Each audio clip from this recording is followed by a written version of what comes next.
All right. Well, hello, everyone. I want to welcome everyone to this interview. My name is Rossi Eason. I am the founder of the Restore Black America Foundation and author of the Restore Black America book. Today, I have a very special guest here on the show by the name of Greg Marcel Dixon. Now, Mr. Dixon here is actually very heavily involved in politics and very active in the community. One of the things that we're going to talk about today, well, we're going to talk about a lot of things today. But I do want to kind of we're going to kind of go a little bit into his background. We're going to talk about some of the things that he stands for. So this should be a really awesome interview. So Mr. Dixon, thank you very much for being on the show today. Thank you for having me. Awesome, awesome. So I want to get right into it. I've done a little bit of research, but again, for the audience, I'd like to know a little bit about your background, particularly in terms of how you grew up, as well as your relationship to the Gullah Geechee tribe. I know that's kind of a very interesting background that you have. So if you wouldn't mind just kind of starting there and kind of taking us all the way up into that point, and we'll kind of go from there. Well, yes, I am Gullah Geechee. So my family has lived here on the coast of South Carolina for centuries. The Gullah Geechee people, just to give you a very short overview, refers to Black Americans, freedmen, descendants of the enslaved, who were enslaved on the coastal plains in northern Florida, the very, very southern tip of North Carolina, but mainly the coast of South Carolina and the coast of Georgia. And because of our isolation and because of the huge influx of different ethnicities or tribes from the African continent, we developed a Creole culture. When it would get too hot, the white enslavers would flee to further inland and they would leave us on the marshy plains and the sea islands by ourselves. So we were able to develop a Creole culture. We have our own unique language, foods, mysticism, all sorts of things that you only find here in our area. Arts, crafts. I guess that could be a whole interview on in on of itself. But I am Gullah Geechee, proudly so, and I grew up right here in the coast of South Carolina, in this county where I am currently located, Jasper County, South Carolina, and I am a public school teacher by profession, and now I'm running for public office. Awesome, awesome. So let me kind of go back into that as well. So with the particular Geechee tribe, I know you mentioned that it's more so the sort of in the southeastern region. What are some of the other things that came about? Could you maybe give some of the examples of some of the different kind of cultural aspects? Because it is kind of a subculture underneath African American culture, if you want to label it that. Could we maybe get into just a few of those specifics? I know it's a vast subject, but I just want people to really kind of understand the importance of that and what that means to us as a people. Well, one thing, we were the first to really emancipate ourselves. Was it recognized by the British government or the subsequent American government? No, it was not.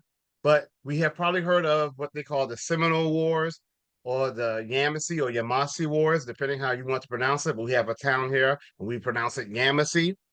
It's usually referred to as here the Gullah Wars. We started rebelling against the British and we went down to Spanish controlled Florida. And Spain said that if you get to Spanish controlled Florida and you agree to join the Spanish military, you are free. Just defend Florida from the British who had the remaining coast of North America. So we established free communities in Spanish Florida, and we started the Underground Railroad. A lot of people think of the Underground Railroad, think of conductors, think of abolitionists, of course, think about there Harriet Tubman. But long before then, there was already an Underground Railroad of people wanting to head down to Spanish Florida because they knew there were already communities of free blacks living there. As a matter of fact, us, and we were never conquered, by the way. We fought off the British and we will fight off the American military until the Civil War began. And we also are the reason, or at least the primary reason, that America became a very wealthy nation. People often think of cotton as America's premier cash crop. It was rice, and it was rice that was grown here by the Gullah Geechee. And that segues into some different cultural practices. One of the things that's very unique about us is our cuisine. Our cuisine has a whole lot of rice dishes. Purlus, which is a Gullah Geechee word meaning rice stew. And we have all different sorts of rice dishes from dirty rice, crab fried rice, red rice, Poppin' John, or South Carolina peas and rice, or sometimes we just say peas and rice. We have okra rice, chicken and rice. These is a vast array of dishes. Our cuisine also includes a lot of okra, It includes a lot of tomato and includes a lot of seafood. One of our most popular dishes has gone international, and that's shrimp and grits. Mm. We have our own language. I don't speak the language, but I know some words. Banta, which is chicken, kuda, which is turtle, and some of our words have also been assimilated into the largest Southern American lexicon, such as juke. Juke is originally a Gullah Geechee word. It meant to become chaotic. Sometimes people say now, get lit or turn up or whatever, it meant to get chaotic. But now we have the jukebox and we had juke jams where people were able to party and have fun. And in other words, become chaotic, which really means they were able to be free. They were able to feel liberated. We have our own fairy tales, Brother Rabbit or Bruh Rabbit or Briar Rabbit. He's a trickster and he represented us, the people who were enslaved. Whereas the larger animals that he often deceived through wit, through intellect, represented the enslavers. So the Bruh Rabbit was a trickster and he will always outsmart these other animals, these larger predators. And that was pretty much analogous to us, how we, even though we were enslaved, we always tricked and fooled the enslavers, whether we hid messages through songs, coming up with our own language, we sold them into quilts. We also have our own form of mysticism. I don't want to say it's a religion, even some people may argue that it is, but we have Gullah Geechee voodoo, or what we call root here in our area, but what is Mm. more famously known as hoodoo. People tend to associate hoodoo just with Black American mystical practices, but hoodoo is originally something that started among the Gullah Geechee. We have our own ways of making, we don't call it weaving because it's really not weaving, it's called coiling. We have sweetgrass basket.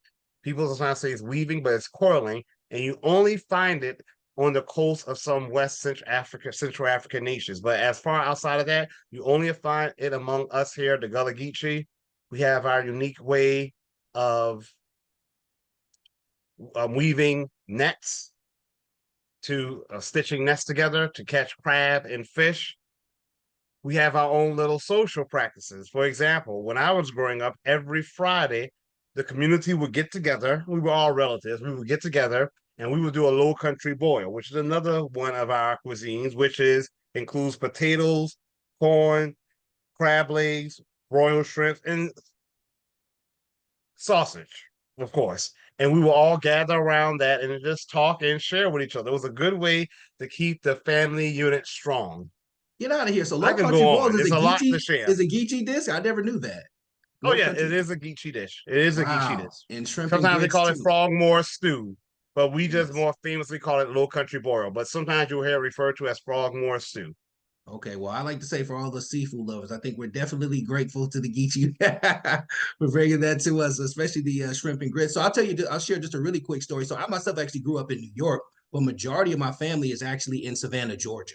And Well, I would yeah, spend a that's lot very of common. time. Yeah, I would spend a lot of time with my aunt, and she was, very big in the culinary world. She would cook for stuff all the time, and she would always ask me what I wanted, and I was always say, well, anything with rice, and she would always tell me, boy, that's that Geechee in your blood. She would always tell me Right, that. So she's listening, right. yeah, listening to you talk now about all the rice and different stuff, so now it's all making sense. No, that's phenomenal. So, no, great information. So, And I was uh, born in Savannah, Georgia. Savannah, Georgia is just 30 minutes from me. sure, It's absolutely, the absolutely. main city in our area, so we commute to Savannah, Georgia for a lot of different purposes. Okay, yes, yes. Most of my roots are there as well. So no, that's all making sense. It's great to bring that full circle. Now let me ask you this though. So getting away from that for a bit, I know you mentioned that you were actually a teacher originally. How did you transition from that into politics? What was sort of some of the driving forces behind that? Well, I'm still a teacher, so I Okay. haven't transitioned from it, even though I definitely would like to do so, but that has nothing to do, well, it has everything to do with politics, but I was wanting to transition away from teaching long before I entered politics.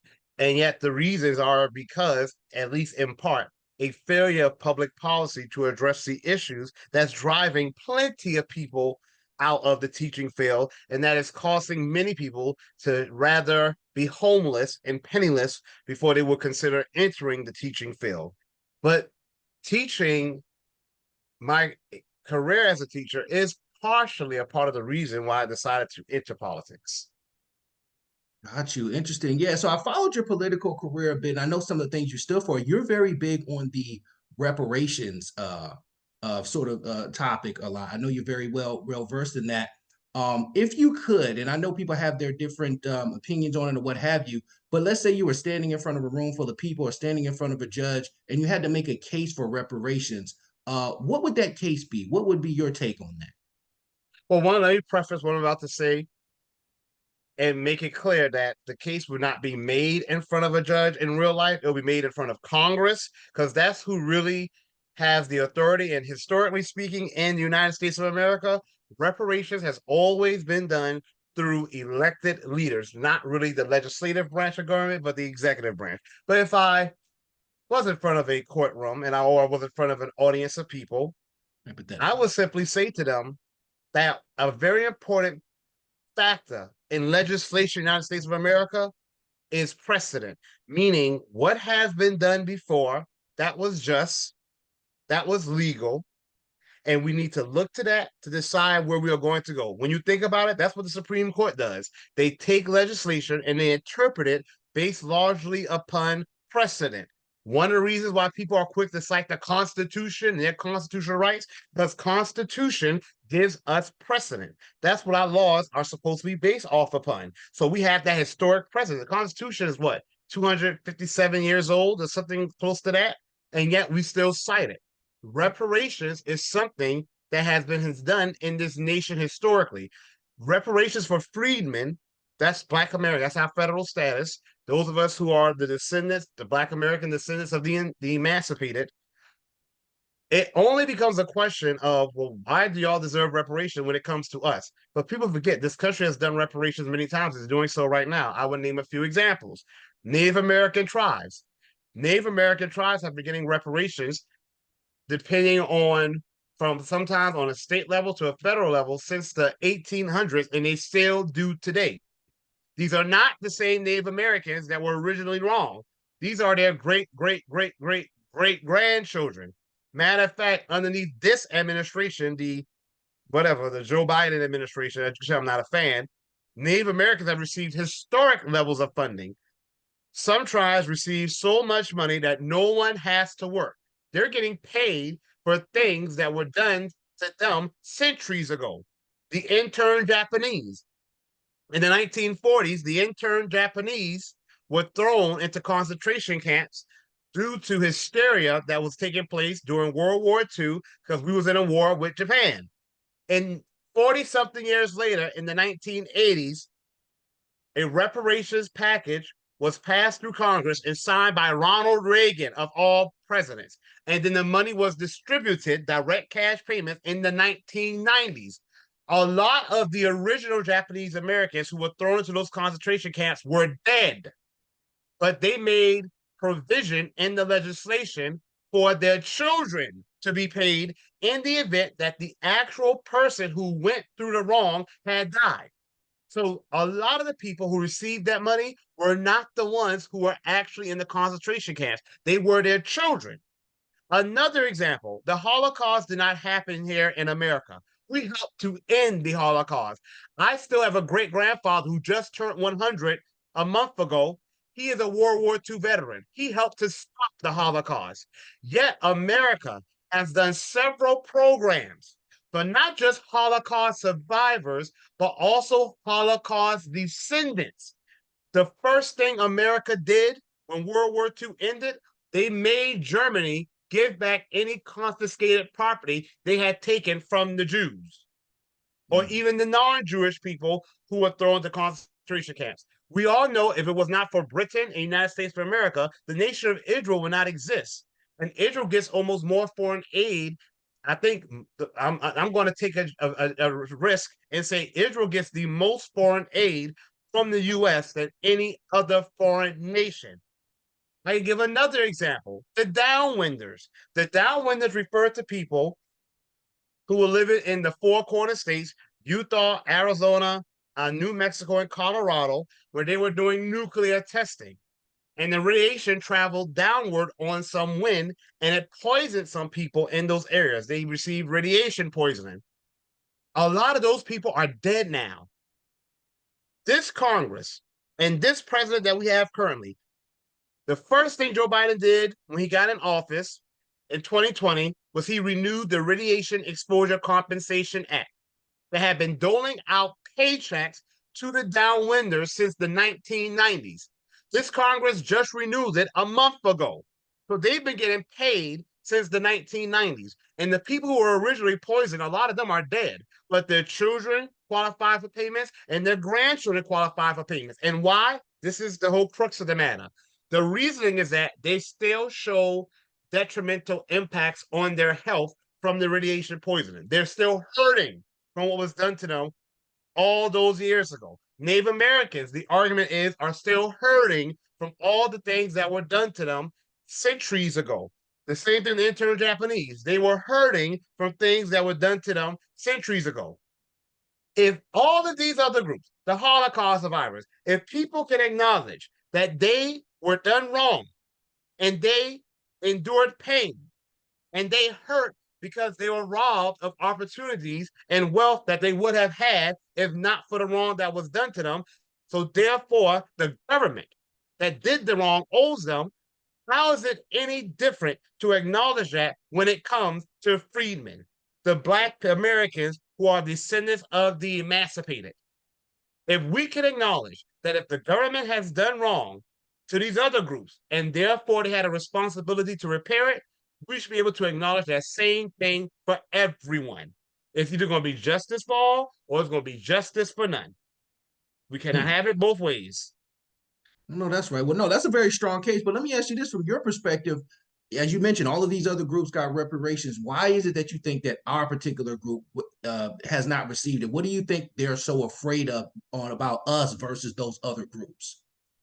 Well, one, look at Jim Crow when they passed horrific laws on the federal level and the state level to deprive us of opportunities, to deprive us of access to institutions to which we should have had access, to exclude us from programs that would have allowed us to build immense wealth like the GI Bill, the Labor Union Act, the Social Security Act. It is a fair of competition because if we were not going to be any competition, if we were just going to squander the money, they wouldn't pass laws to keep us out of opportunities to which we should have had access to get money. So that is a factor. But also, we've always been uniquely hated in this nation. Always. We're the only group, as Dr. Martin Luther King Jr. explained, that came here enslaved. We're the only group that they locked into chattel slavery. And even when chattel slavery ended, they did slavery 2.0, which was sharecropping. They then passed black codes that would then become Jim Crow. So this nation, what's built into this nation's foundation is hatred of the freedmen. And guess what? I don't care. I don't care if my white neighbor hates me. Okay, I hate you back. There, that's no issue to me.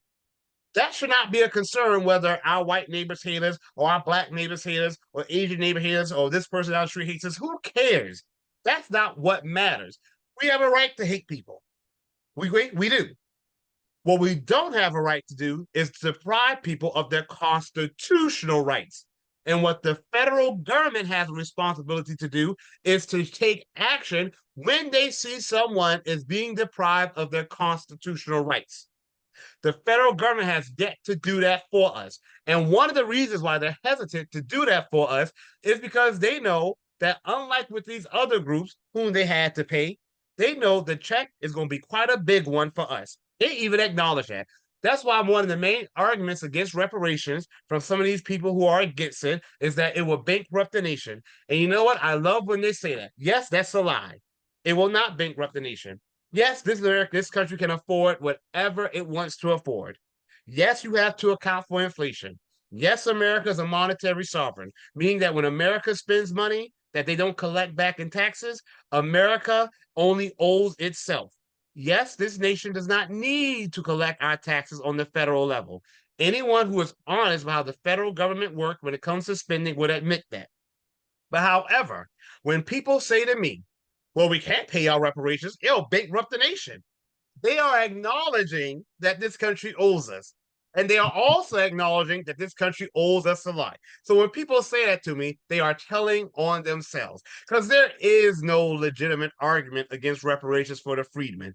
And if anyone tries to make up an argument, you quickly find out it is based on lies and myths, and they are either just a bigot or they're just honestly miseducated. Yeah, no, that's a very great answer because I was going to say that that seems to be a lot of sentiment. Not only I hear that a lot, oh, it'll bankrupt the nation, but then you also hear this idea. There's almost seems to be this sort of shaming language that whenever we talk about reparations, the first thing people say is, "Well, you're claiming victimhood. You're crying a victim. Why do you need the government to give you something? You could just pull yourself up by your bootstraps and make it happen. Nothing's stopping you from doing that." What would you have to say to those people, both black and white, that may say, well, slavery or the history doesn't really affect me today? That was then. We're beyond that. What would be your response to those individuals? Well, let me delve into that bankrupt the nation part a little more. Sure. America is a monetary sovereign. Anyone who knows how a monetary sovereign works knows that a monetary sovereign can generate as much money as they need to make whatever expenditure they need to make. The only thing they have to worry about is inflation. Yes, inflation is a serious concern. Okay, that's why That's why my plan for reparations, it doesn't call for us getting paid all at once. It calls for us to get paid in installments, so we will not have super inflation. I also want to refer to the words of Ben Bernanke and Alan Greenspan. Now, Ben Bernanke and Alan Greenspan, one is quite on the right. He's a conservative. The other one is quite on the left. He's a liberal. And yet both of them are on record saying that the United States of America can afford anything it wants. That it is impossible for the United States to run out of money. Some of those people like to say they are against reparation are Trump supporters. We support some of the things Trump supports. Like, I'm very much against mass immigration. So I'm not trying to say a Trump supporter is an insult, but some don't support Trump. Guess what Donald Trump said? Donald Trump said America can afford anything it wants. Donald Trump said America can never run out of money or default on any of its loans because America only owes itself. That is Donald Trump. Okay? So I don't even need to go any further. Anyone who is honest, Alan Greenspan and Ben Bernanke were the chairman of the Federal Reserves. So if anyone knew how spending worked in this nation, it would be those two gentlemen. And other people, what's her name? I forgot the lady right now who's the head of the U.S. Treasury. Um, I'm Janet Yellen. Even Janet Yellen has made similar comments about how America can afford anything it wants once you account for inflation. So we're not bankrupt the nation. Now, as far as that thing that we're claiming victimhood, okay, yeah, I claim victimhood. That's supposed to be an insult to me? Yeah, I claim victimhood. I am a victim. If you tell a woman who was raped and she said, I'm a victim of rape, and it has caused her damage physically and emotionally, and as a result, it's caused her children damage emotionally, the people who love to damage emotionally. Imagine coming to them and saying, you're not a victim. No one would do that. Would people ever tell the Holocaust survivors they were not victims? Would they tell their descendants who are benefiting from these programs that they're not victims? Would people tell the Native Americans? Because every time it's Indigenous Day, formerly Columbus Day, but now Indigenous Day, we get told never forget. When it comes to 9/11, we get told never forget. Imagine us saying, you're not a victim on those days. Get over it. The only time they want to try to shame victimhood is when Black Americans acknowledge that we have been through government sanctioned terror longer than any group in this nation and more injustices than any group in this nation. And yet we are in a nation where people, both parties do it, but especially the Republican Party, if we're going to be honest, both parties like to talk about personal responsibility. You have to take personal responsibility. Well, if the citizens have to take personal responsibility, okay, if Americans have to take personal responsibility, then should not the American government have to also take personal responsibility for the wrongs they have done? Personal responsibility doesn't just begin and end with the citizens. It also should apply to the government. And whereas the same people who were in office when all the atrocities were being done to us are long dead and gone, the same government is still in existence. And if that same government is going to say things such as we have to defend Israel, and the Israel issue with Palestine has been going on for a long, long time, and that's something that's happened historically, if they cannot have it both ways, they cannot say we respect historical precedent. We respect the Constitution. We want to protect Israel's right to exist. And then when it comes to their own history of how they treated us and the damage they caused, it doesn't matter. Get over it. While telling us never forget atrocities that you've done to other groups for whom you paid reparations. So I would say to those people, yeah, I accept, yeah, I accept victimhood. What's that supposed to do to me? That supposed to insult me? I would ask them, why have you accepted being a hypocrite? Mm. What let's have that conversation. Let's talk about how you are being a hypocrite. And as far as bootstraps go, we have pulled ourselves up by bootless straps for centuries. We came off the plantation building Black Wall Streets. And what did this nation do?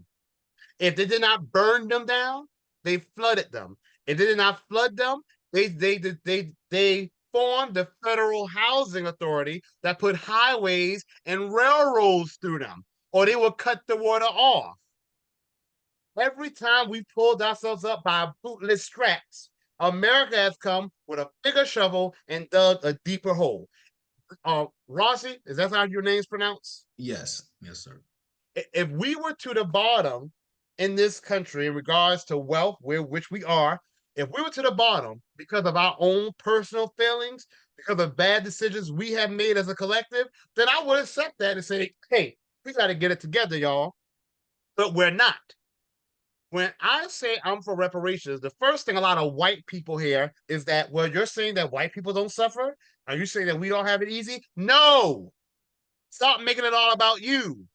It's funny, you tell me not to play the race card, but you bring up the race card right away. I never said nothing about white people not having it hard.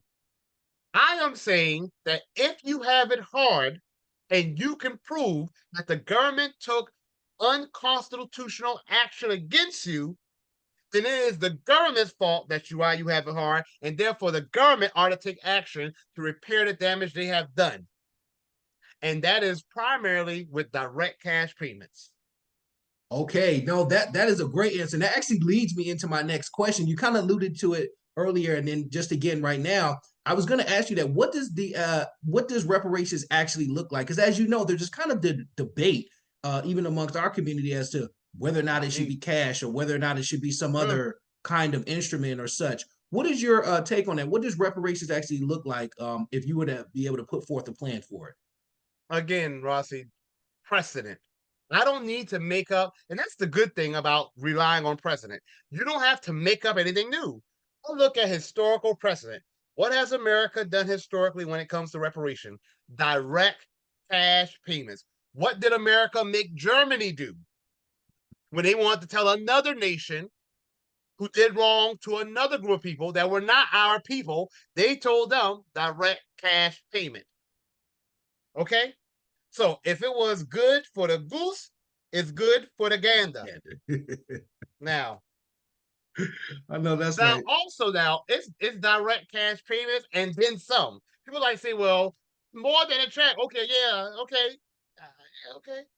No, ain't no more than no check. It's a check and then it's more. That's how we're gonna say it. So it's a check and then it's more. So my plan calls for direct cash payments right away, a minimum of 2.8 million each eligible recipient. They will be paid out in monthly installments. My plan also calls for the refinancing and the restructuring of the Freedmen's Bureau. You know that after slavery ended, the Freedmen's Bureau was formed. Well, it was formed during the Civil War underneath the Department of Defense. But recalls for the forming of the Freedmen's Bureau, but will be restructured a little differently. We will now be able, those of us who are freemen, who are eligible for reparations, we will be able to vote and elect the people we want to serve in that agency that will be able to serve our needs. You know, Republicans always say they like small government. Well, this will be better than small, effective government. I like small government too. I like small, effective government. This will be small, effective government, Rawson, because you and I, because I imagine you're of the lineage, you're a descendant of an emancipated person, we will have our own agency of the government to deal with our own needs. Just like with the Bureau of Indian Affairs, it would be staffed by people who are of our status, people who are of our lineage. Imagine that, a small agency of the government that's just for us, focusing on our needs. So I will bring back the Freedmen's Bureau, and the Freedmen's Bureau will be the one-stop shop for everything. They will have the distribution of payments. I also call for land and business grants. Now, how that looks, I don't have it fully fleshed out right now. But my attitude is, during the days of Jim Crow, a lot of us would have started businesses, okay? Because even now, when Trump did his stimulus checks, it is proof. Black Americans started more new businesses than any other group. Even before then, however, we were the fastest growing entrepreneurs in America and one of the most active groups of entrepreneurs in the United States of America. The reason why businesses don't last or do not grow is because we lack the wealth, the capital, the startup capital. And that's because we were never given the wealth we were supposed to inherit. So I call for business grants. I call for land grants. This country has stole 15 million acres of land from us. That's conservatively speaking. Okay? And that's not even including the land that's been taken from us by the FHA, putting highways and railroads through our property. Doesn't even include all the lynchings that happened. The number one cause of lynchings was not some white woman claiming a black man was sexually inappropriate with her. It was land theft, black land theft. So I call for land grants. I call for us to have, underneath our federal status as freemen, our own hospitals, our own banks, our own post office, even our own judicial and police system. So Awesome. it's a check and then it's more. It's direct cash payments with also some other status-based policies and provisions for us underneath our status as freedmen. Got you. No, that's very thorough. Now, let me ask you this. You kind of brought up something earlier about immigration. I want to talk about, I kind of got a two-part question here. Number one, how does immigration sort of affect Black Americans here today?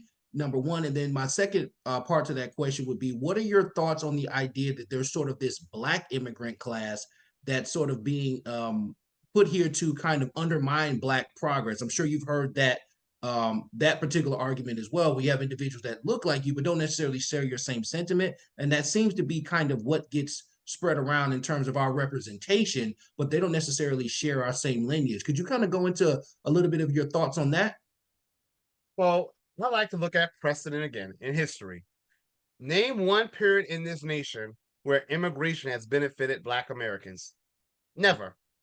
You look at the Ellis Islanders who would come, and even the immigrants that came from Europe before them.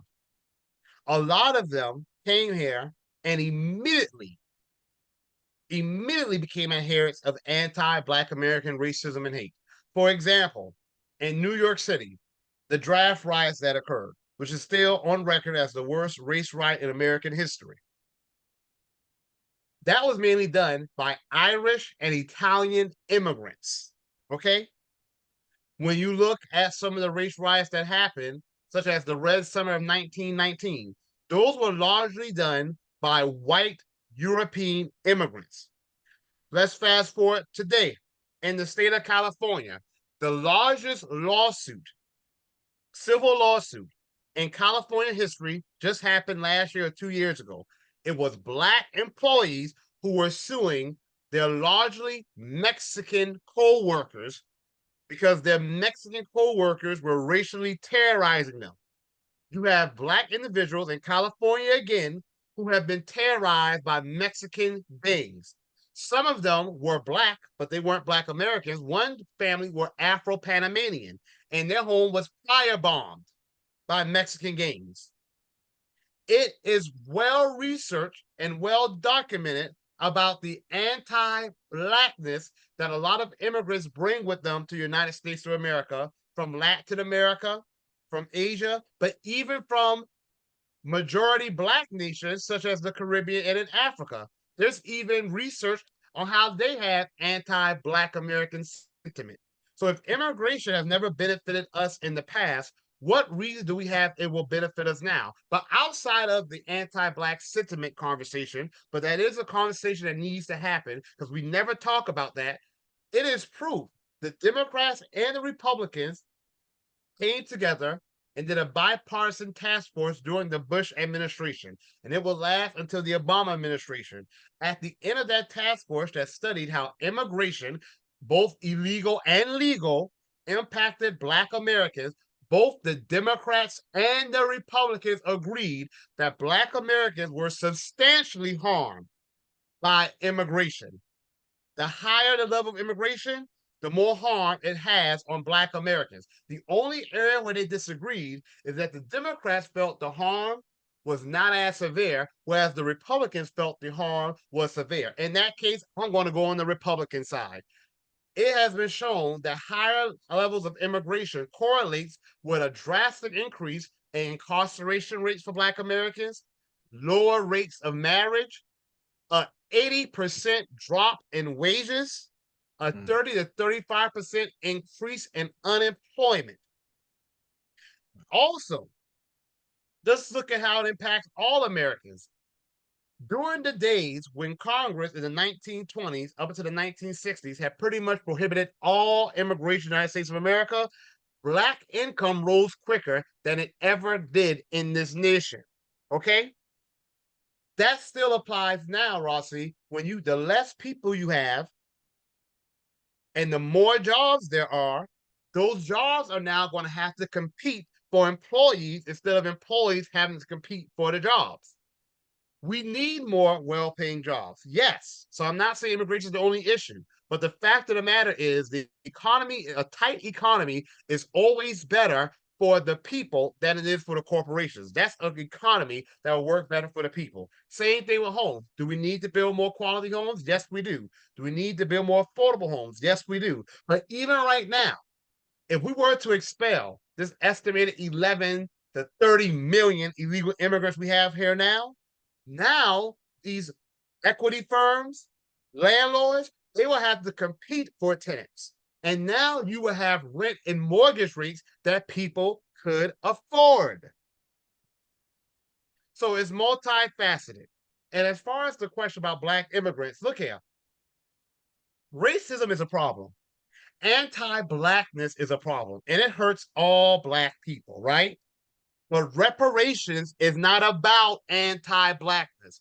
Reparations is not a movement to cure or to end racism in America.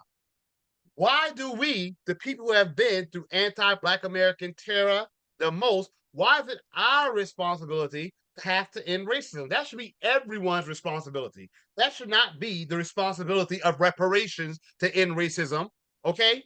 And it definitely should not be put exclusively on our shoulders. Reparation is a debt that was owed to those of us who are freemen the moment slavery ended. It was owed to us in the 1860s.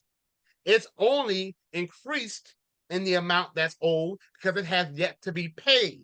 So when people want to say, well, Black immigrants they get treated, they go through racism too. Okay, racism is bad. And if people want to sit down and have a discussion about ways to end racism, I'm willing to do that. I'll be the first to sign to participate. But reparations has nothing to do with the scourge, the plague of racism that is indeed prevalent in the United States of America because the American government is a racist government. Until they pay reparations, they indeed are a racist government. I also want to say, however, to Black immigrants, you chose to come here, okay? You can't come here, say it's so racist, and now say, America, you owe me. No. And also on the matter of Black immigration, you mentioned this, some of those Black immigrants come here and they actively work against us, or they only come here to benefit themselves. They only want to be Black when they feel they are being oppressed because they're Black, or they feel they can benefit from being Black, such as a scholarship to go to a college that's probably was designed for us, the people who are descendants of the emancipated, but somehow they qualify because we like to go by race. And that's a big mistake we're making. We need to start going by lineage. Freedmen, okay? You're Nigerian American. You're Jamaican American. You are German American. You are Italian American. But since we go by race, sometimes they have scholarships that are by organizations to help people who are quote unquote Black. Those were originally designed for us. And now, however, Black immigrants who don't have the history in this nation that we have, who are not old by this nation, or we are old, they show up and they get the scholarships. Affirmative action was originally supposed to be for us as freedmen. All research on affirmative action shows that it helps white women the most. No group benefits from affirmative action in DEI, which is the new N word for white people, by the way. DEI, well, not just white people, but anyone who's anti black. DEI is just another way of trying to say the N word without saying it. But no one benefits from affirmative action in DEI programs more than white women. That is research, that is factual. Outside of them, immigrants do.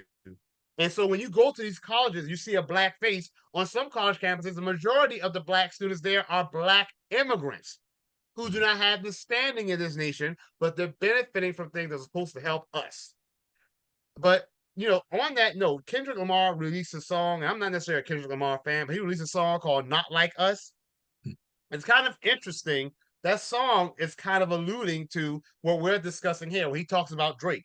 Yes, Drake has a freeman father. Drake has a black American father. Yes, but Drake is not a black American. He was born in Canada, and by all lookings to his past, he was raised by his white Jewish mother and was largely raised in a white Jewish environment.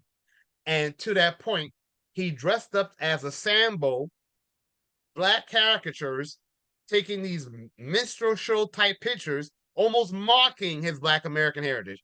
I have not seen any image of him mocking his white Jewish heritage. So that's a good example of how they may look like us, and they may even have some of the same blood flowing through their veins as we do, as in the case with Drake. That doesn't necessarily mean they're for us. And I'm not saying that is the case with Drake, but that's definitely what Kendrick Lamar was saying in that song. So I just find it very interesting how this conversation is happening more and more, and it's long overdue. Yes, yes, that is very interesting, that conversation as it plays into current affairs. Um, so I want to kind of take on with that as well. So you mentioned about race versus lineage in terms of making that distinction. What, from your perspective or from your research, what should our universal classification be at this point? Because it seems kind of confusing. First, we were African, African Americans. Now we're foundational Black Americans, American descendants of slavery, or as you say, descendants of freemen, or whatever the case is. What should we have a universal classification? If so, what do you think it should be, and does that matter? Well, a class, I would like the classification of American freemen, but I'm not going to split hairs over that. What matters more is our federal status. Mm. You cannot do policies for Black Americans. You can't. It will get shot down as a violation of the 14th Amendment that promises equal rights. Okay. But you can do policies based on status. That's how Native Americans are able to get a lot of the provisions that they get. They don't get it because they're Native American. They get it because of their tribal affiliation. You are Choctaw, you are Seminole, you are Cherokee, you are Navajo, you are Catawba. Those are their federal statuses that are recognized by the federal government. We have a federal status, and that's freemen. That's how the Freedmen's Bureau was done. We were freedmen, and they came up with a bureau to serve us. Some people like to tell this, either their lives have a misunderstanding that the Freedmen's Bureau also served whites.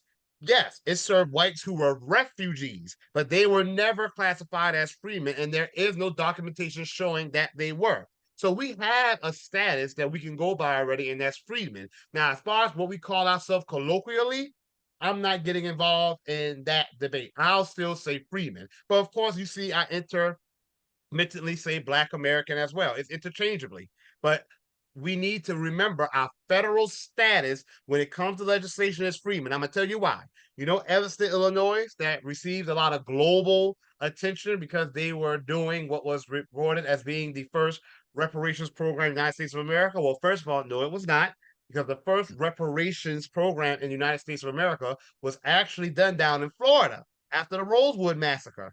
Now, it wasn't direct cash payments, and it wasn't a federal program, it was a state program, but that was really the first reparations program. But reparations, as I am pursuing it and the way it really is supposed to be, comes from the federal government. However, Evanston, Illinois right now is getting sued because of a violation of the 14th Amendment because they've included race in the requirement for reparations. You cannot include race. That's why freeman works. Freeman is an under-inclusive term for race. When you say freeman, you don't have to say Black American, because the only people who can be a freeman are Black Americans.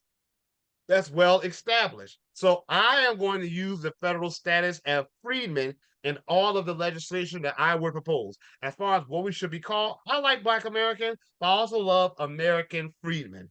We actually did not like African American. There are articles that came out around the 1980s when Jesse Jackson was proposing that we adopt that term. African American is not a new term. It was being used in the 1800s as well, but it was not being used among us largely to describe ourselves. But we were not using it like it's used now. But even when it was proposed by Jesse Jackson in the 1980s, a survey came out and 75% of Black Americans did not like the term African American. Some prefer Negro, some even preferred colored.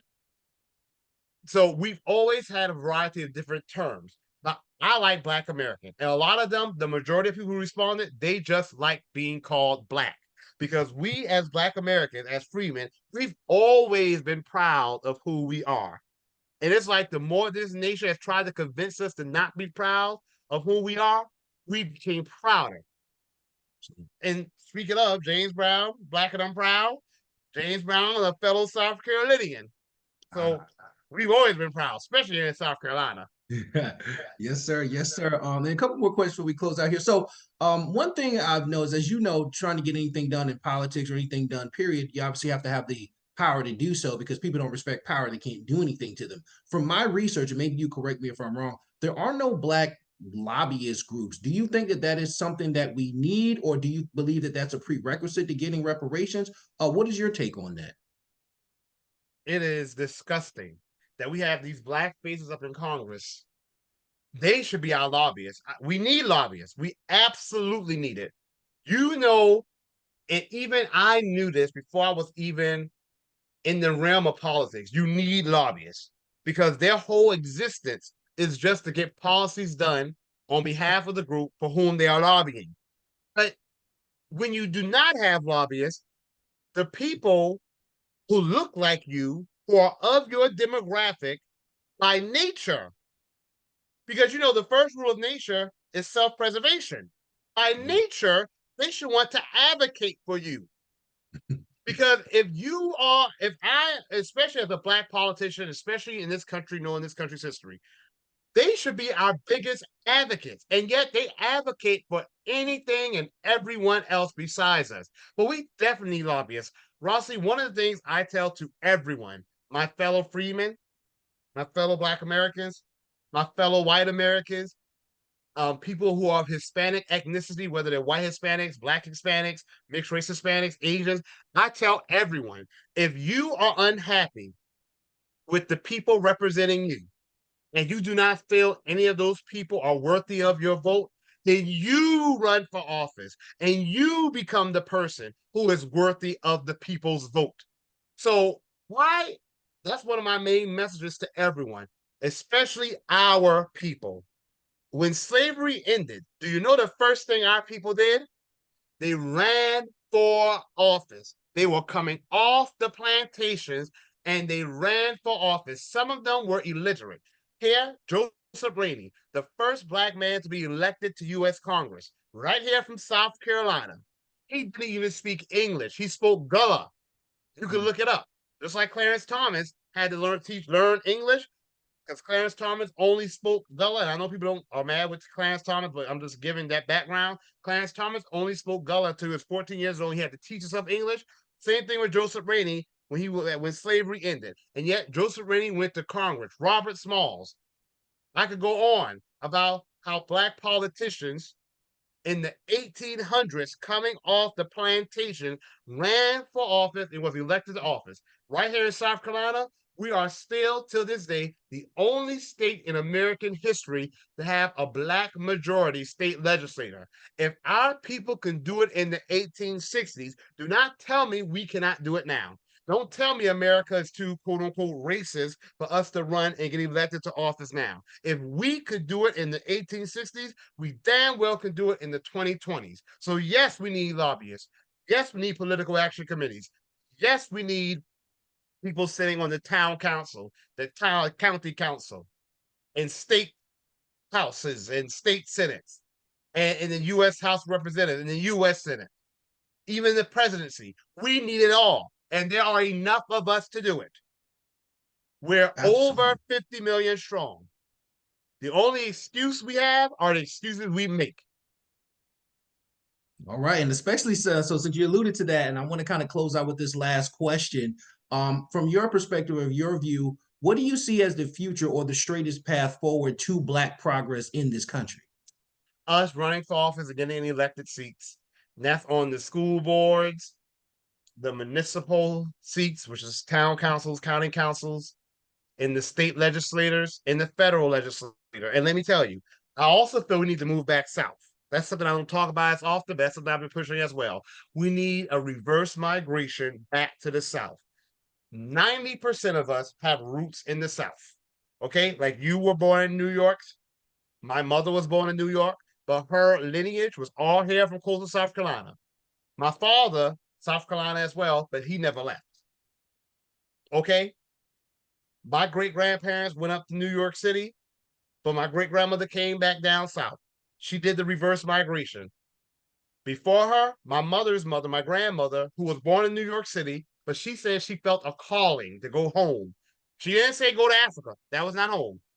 South Carolina was home, and she moved down to coastal South Carolina. I'm talking about when my mother ended up back here. I was in the 1970s when Black Americans started doing the reverse migration, heading back south. We need to move back south, and we need to get a state level majority, and we need to run candidates who have our best interests at heart. That doesn't mean it's going to be a Black candidate either. I don't want a Black face in a high place who's going to be just as hostile to us as we think a non-Black person would be. I want someone who's going to have our best interests at heart. But we need to go to states where we already have at least we're already a third of the population or more. So those states are Louisiana, Mississippi, Alabama, Georgia, South Carolina, Maryland. In those states right there, we are already at least a third of the population or higher. We can easily become a plurality. Maybe not the majority right away, but we can easily become at least 40, 45%. And now anyone who wants to run for office, they're going to have to go through us. And we can now elect people from the municipal level to the state legislator to the federal legislator. Imagine, look at Christian Cinema and Joe Manchin. The Democrats were using them as scapegoats, but why they couldn't get things done. We know that was all BS, but let's just play the game a little. If Kristen Sinema and Joe Manchin, two people in the Senate, had such power where they said what they wanted and what was not going to happen, what was going to happen, imagine if we just had two on cold senators who are looking out for us that same way. When these Asian Americans and Pacific Islanders were being attacked, Senator Tammy Duckworth and Senator Elaine Hirono, two Asian American senators, two Asian women, they said they weren't going to sign a thing until Congress did something to protect Asian Americans and Pacific Islanders. They are people because it's natural to want to protect your own. And guess what? Congress did something. So imagine we just had two people in the U.S. Senate. If we just had 5 on cold people in the U.S. House of Representatives. Imagine what a difference that will make. Well, if we move back to those states and we became the majority, or at least a plurality, again, Louisiana, Mississippi, Alabama, Georgia, South Carolina, and Maryland, imagine the difference that will make for us on the federal level, on the state level, on the municipal level. So us running for office, but don't just run for office to run your mouth. Run for office and have a platform. Yes, you can do things for other people, but make sure you have something specific on there for freemen. And if you're running for the federal level, it better be reparations. But also us moving to the South, where we will have the numbers to organize and effectively elect people in such a manner. Man, that was an incredible answer. And I'll say this in closing to support your argument. I do actually like the idea of a reverse migration. I was actually born in Savannah, but Okay. I actually grew up in New York, but I actually moved back south. I'm actually currently located in Atlanta, Georgia now. And to be honest, I feel more at home here than I ever felt in New York. Everyone Um, says that every Black American I moved to has moved back home to the South, whether it's from like Milwaukee, Detroit, Chicago, New York City, Philadelphia. They all say it just feels like home. And even there's some cultural adjustments. They all say it feels like home. it They can definitely tell this is does. where their roots are located. It definitely does. And I agree. Marcel, where can people find more information about you if they want to support you and support what you're doing? Marcel, because people spell Marcel differently. MarcelForCongress.com. The main way to support me is two ways. That's the main ways is donations, because I have a phone banking system, I have a text banking system. I'm constantly mailing out flyers, and I'm constantly canvassing, which requires me to be on the road quite a bit. And also volunteers. You can sign up to send flyers for me from anywhere in the United States of America. I send you the flyers, I send you the addresses, and then you stuff the envelopes and mail them out to people for me. Awesome, awesome. Ladies and gentlemen, this is Marcel Dixon. Please look him up. Please support everything you're doing. Again, I'm Rossi Eason from the Restore Black America Foundation. You can find us at restoreblackamerica.org. It has been an absolute pleasure to interview you today, and I'm wishing you much success, and you definitely have my support as well, brother. Rossi, thank you so much. Thank you. Thank you. Awesome.